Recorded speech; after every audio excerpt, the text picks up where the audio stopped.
Hi, Stefan Svartling here from Svartling Network.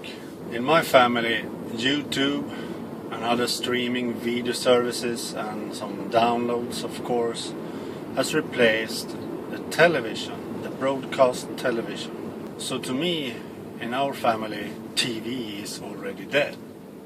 YouTube has replaced it. Our kids, 3 of them, never uses the TV.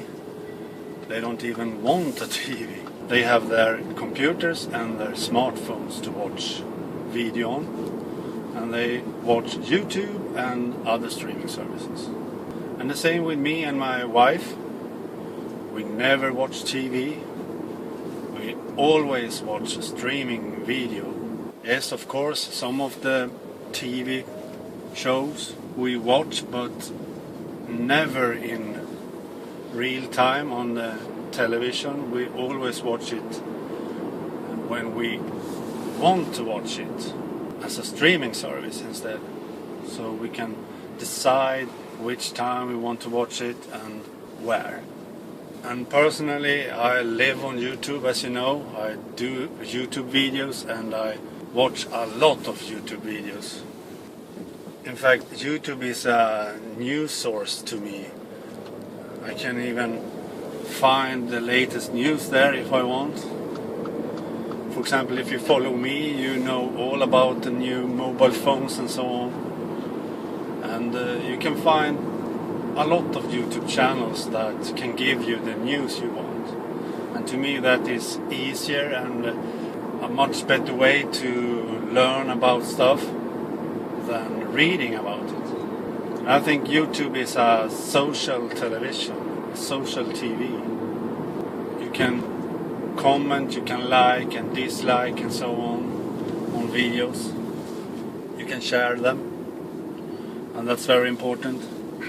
So to me, television, broadcast television is dead, and YouTube has conquered the television. I have a TV in the bedroom that I use as a monitor to my Mac. I connect my Mac to it, so I use it as a monitor instead of a TV actually. And on that TV I see all these videos, streaming services. Another thing that's dead in our home is books, magazines, newspapers. We all use our smartphones and computers instead. We don't read printed media anymore. Personally, I love to read ebooks on my Samsung Galaxy S3 4G, for example. I love it.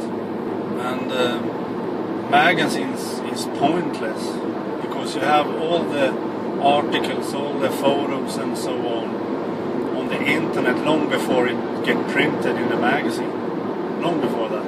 It's kind of pointless to buy a magazine for a lot of money when you can read and see everything on the web instead.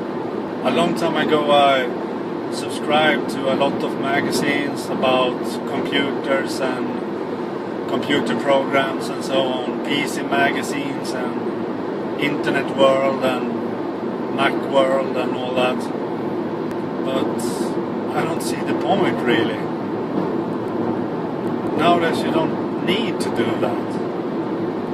I mean, a magazine costs around 60-70 Swedish crowns a month.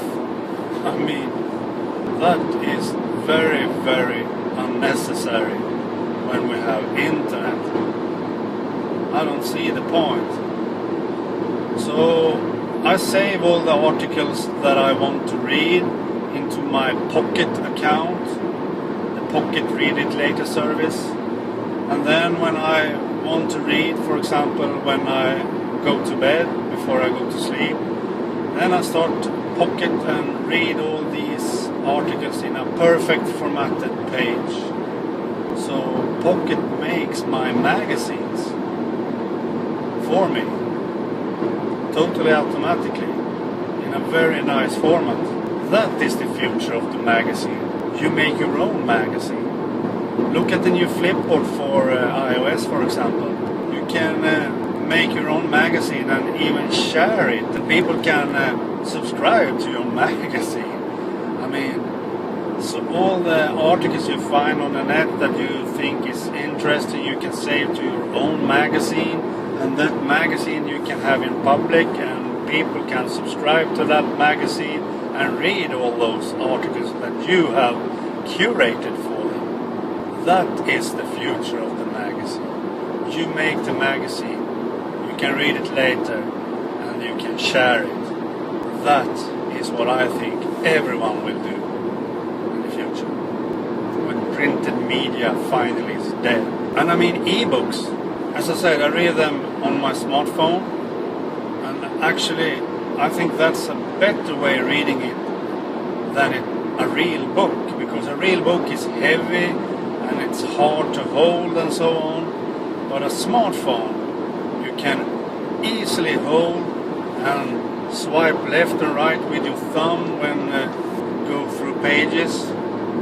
I think that is much easier to read a book in that format.